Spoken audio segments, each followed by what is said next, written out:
स्वागत है दोस्तों आप सभी का आपके अपने यूट्यूब चैनल सिजी ज्ञान पर। दोस्तों आज की इस वीडियो में हम Chhattisgarh pre BEd pre DEd तथा Pandit Sundarlal Sharma pre BEd pre DEd के लिए इंपॉर्टेंट जीके देखेंगे और इसको टॉपिक होगा वैदिक संस्कृति। वैदिक संस्कृति से संबंधित या वैदिक काल से संबंधित प्रश्न पूछा जाता है आपके प्री बीएड प्री डीएड में, तो जरूर वीडियो के अंत तक बने रहिएगा। चलिए स्टार्ट करते हैं। पहला प्रश्न देखिए दोस्तों, पूर्व वैदिक या ऋग्वैदिक संस्कृति का काल किसे माना जाता है? 1500 ईसा पूर्व से 1000 ईसा पूर्व, 1000 ईसा पूर्व से 600 ईसा पूर्व, 600 ईसा पूर्व से 600 ईस्वी तक, या इनमें से कोई नहीं। तो देखिए दोस्तों, पूर्व वैदिक या ऋग्वैदिक संस्कृति का काल जो है 1500 ईसा पूर्व से 1000 ईसा पूर्व को माना जाता है। ऑप्शन ए इसमें राइट आंसर रहेगा। दूसरा प्रश्न देखिए, उत्तर वैदिक संस्कृति का काल किसे माना जाता है?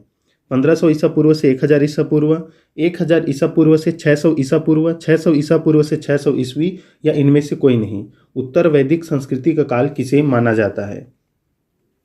तो देखिए, उत्तर वैदिक संस्कृति का काल जो है 1000 ईसा पूर्व से 600 ईसा पूर्व को माना जाता है दोस्तों। ऑप्शन बी इसमें राइट आंसर हो जाएगा।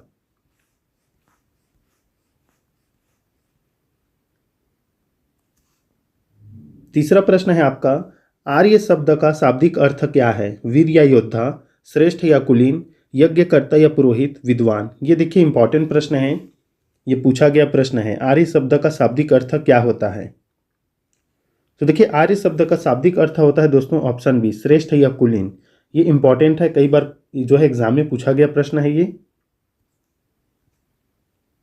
चौथा प्रश्न देखिए, प्रारंभिक आर्यों के बारे में निम्न कथनों में से कौन सा सही नहीं है? वे संस्कृत बोलने वाले थे, वे घुड़सवारी किया करते थे, वे कई झुंडों में भारत पहुंचे, वे मुख्यतः नगरों में निवास करते थे। तो देखिए दोस्तों, जो प्रारंभिक आर्य थे उनके बारे में जो कथन सही नहीं है वो है आपका ऑप्शन डी, वे मुख्यतः नगरों में निवास करते थे। ये जो है कथन गलत है। ऑप्शन डी जो है सही उत्तर हो जाएगा। बाकी जो है ऑप्शन, जैसे वे संस्कृत बोलते थे, घुड़सवारी करते थे, कई झुंडों में भारत पहुंचे, ये जो है सही है। बाकी ऑप्शन डी जो है ये गलत हो जाएगा और यही पूछा है कि सही नहीं है, तो ऑप्शन डी सही उत्तर रहेगा। देखिए, पांचवा प्रश्न है आपका, इनमें से किस फसल का ज्ञान वैदिक काल के लोगों को नहीं था? जौ, गेहूं, चावल या तंबाकू।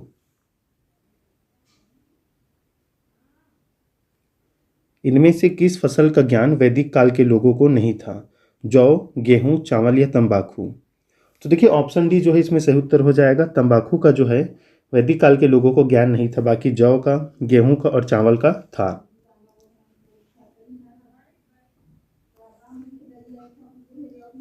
छठवां प्रश्न देखिए, उत्तर वैदिक काल के वेद विरोधी और ब्राह्मण विरोधी धार्मिक अध्यापकों को किस नाम से जाना जाता था? यजमान, श्रमण, अर्थवन या श्रेष्ठीन।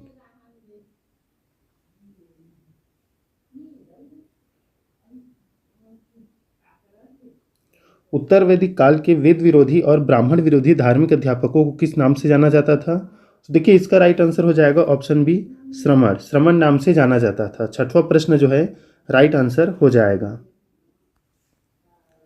सातवां प्रश्न है, वैदिक गणित का महत्वपूर्ण अंग है शतपथ ब्राह्मण, अथर्ववेद, शूल्वसूत्र या छांदोग्य उपनिषद। देखिए सातवां प्रश्न जो है बहुत ही इंपॉर्टेंट है। वैदिक गणित का महत्वपूर्ण अंग कौन सा है?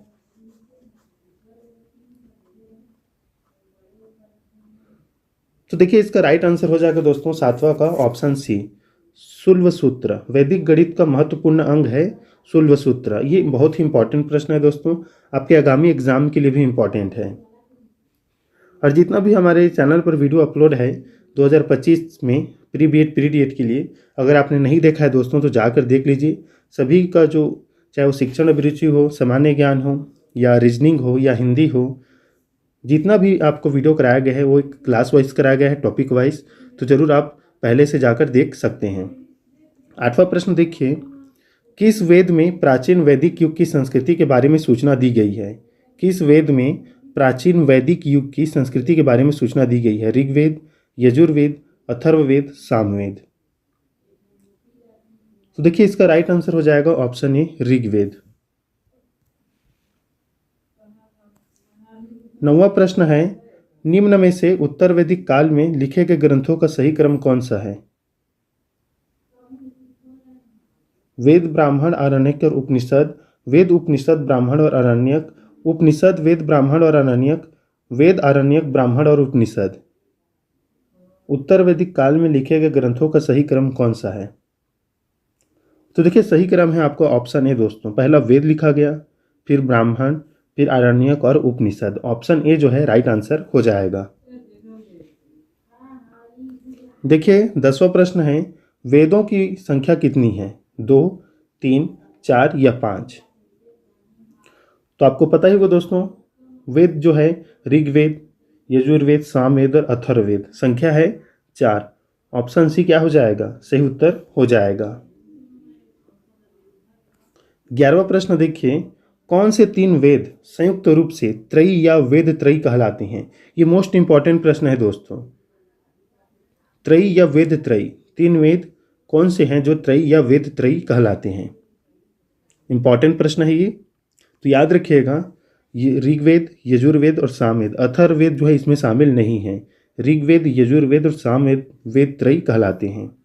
12वां प्रश्न है, भारत के राज चिन्ह में प्रयुक्त होने वाले शब्द सत्यमेव जयते किस उपनिषद से लिया गया है? मुंडक उपनिषद, कंठ उपनिषद, इस उपनिषद या बृहदारण्यक उपनिषद। तो देखिए सत्यमेव जयते ये लिया गया है दोस्तों मुंडक उपनिषद से, और ये मोस्ट इंपॉर्टेंट प्रश्न है आपके एग्जाम में, ये कई बार पूछा गया है और ये बहुत ही इंपॉर्टेंट प्रश्न है, इसे जरूर नोट करके रखिएगा। 13 नंबर प्रश्न है, ऋग्वैदिक आर्यों का मुख्य व्यवसाय क्या था? कृषि, पशुपालन, शिक्षा या व्यवसाय?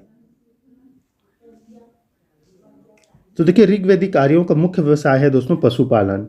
पशुपालन था इनका मुख्य व्यवसाय। ऑप्शन बी जो है सही उत्तर हो जाएगा। 14 नंबर प्रश्न, भारतीय संगीत का आदि ग्रंथ कहा जाता है?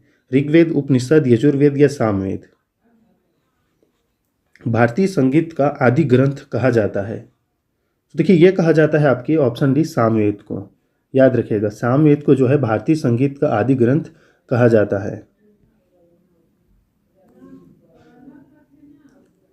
15 नंबर प्रश्न, प्रथम विधि निर्माता कौन है? मनु, चाणक्य, चंद्रगुप्त, सेल्यूकस?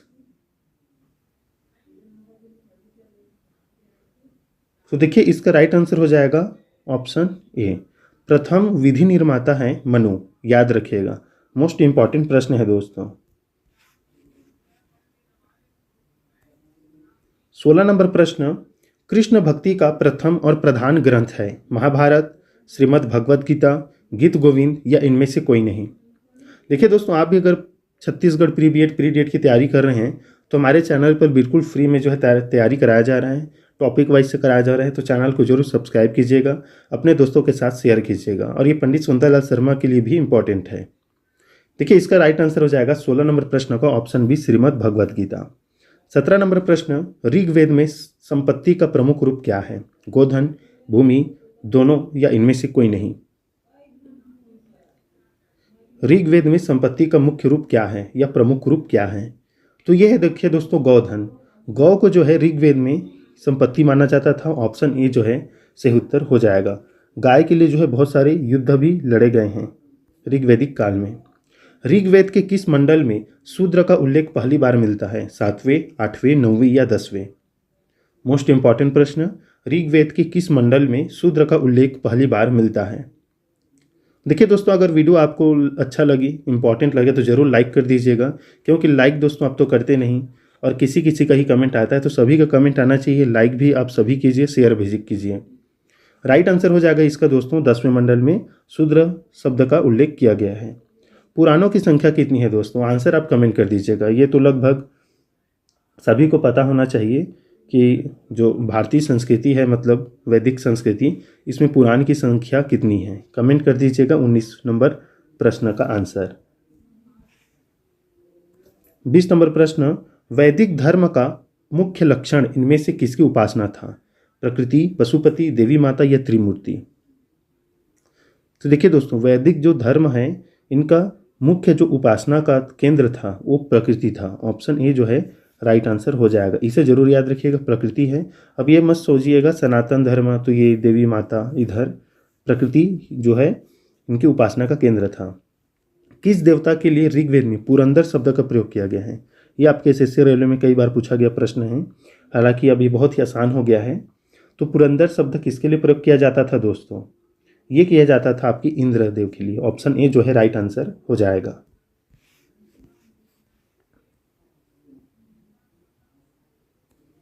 22 नंबर प्रश्न, शुल्ब सूत्र किस विषय से संबंधित पुस्तक है? ज्यामिति, ज्योतिष, गणित या खगोल?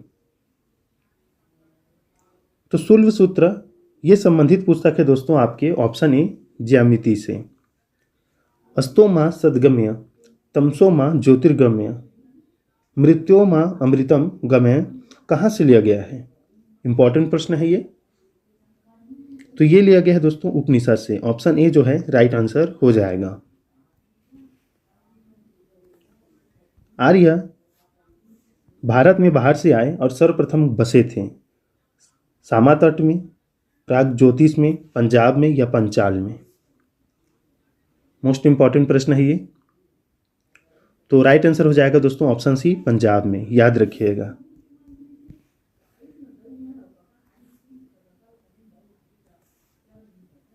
सूची 1 को सूची 2 से सुमेलित कीजिए। वेद और यज्ञकर्ता, ये इंपॉर्टेंट है दोस्तों। का क्या क्या कहा जाता है, इंपॉर्टेंट है।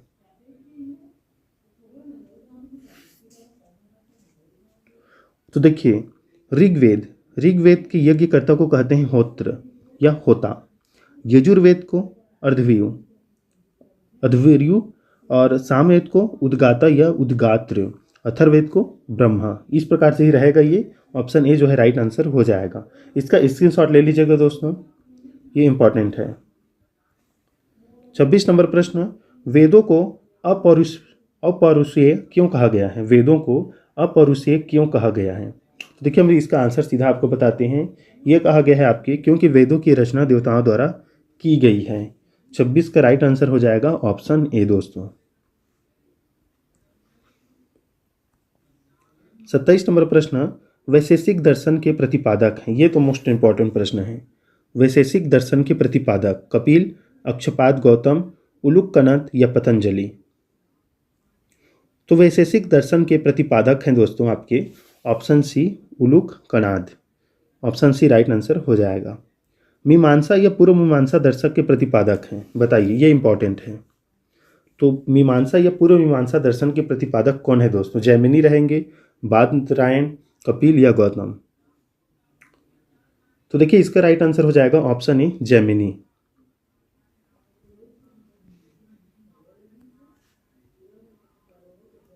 वेदांत या उत्तर मीमांसा दर्शन के प्रतिपादक हैं जैमिनी, बादरायण, बुद्ध या महावीर?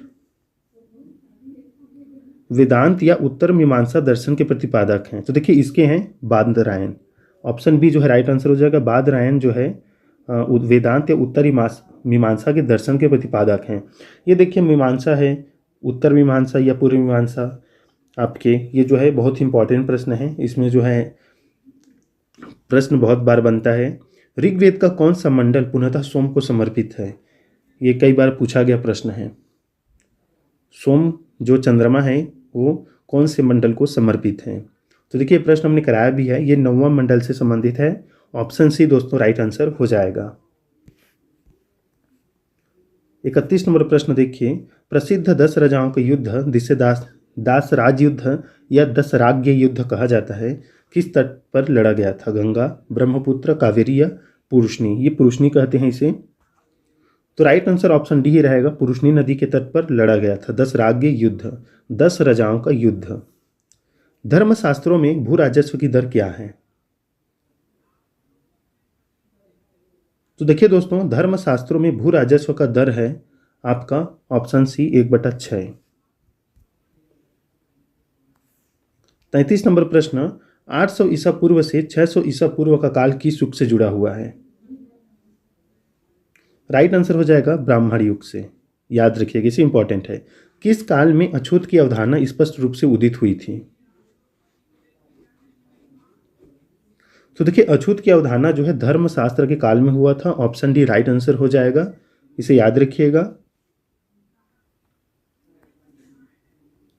एशिया माइनर स्थित बोगाज-कोई का महत्व इसलिए है कि वहाँ जो अभिलेख प्राप्त हुए हैं उनमें 4 वैदिक देवता इंद्र, वरुण, मित्र और नासत्य का उल्लेख मिलता है। इसी कारण से जो है एशिया माइनर बोगाज-कोई महत्वपूर्ण है। ऑप्शन ए दोस्तों 35 का राइट आंसर हो जाएगा। वीडियो का लास्ट प्रश्न देखते हैं दोस्तों। गायत्री मंत्र जो कि देवी सावित्री या सविता देव भी बोल देते हैं को समर्पित है, किस पुस्तक में मिलता है गायत्री मंत्र? ऋग्वेद में, यजुर्वेद में, उपनिषद में या भगवद गीता में? तो देखिए इसका राइट आंसर हो जाएगा दोस्तों ऑप्शन ए, ऋग्वेद में मिलता है गायत्री मंत्र जो कि सवित्र देव या सविता देव को समर्पित है। तो दोस्तों ये थे प्रश्न, आपके 36 प्रश्न जो कि वैदिक संस्कृति या वैदिक काल से है, जो कि इम्पॉर्टेंट है।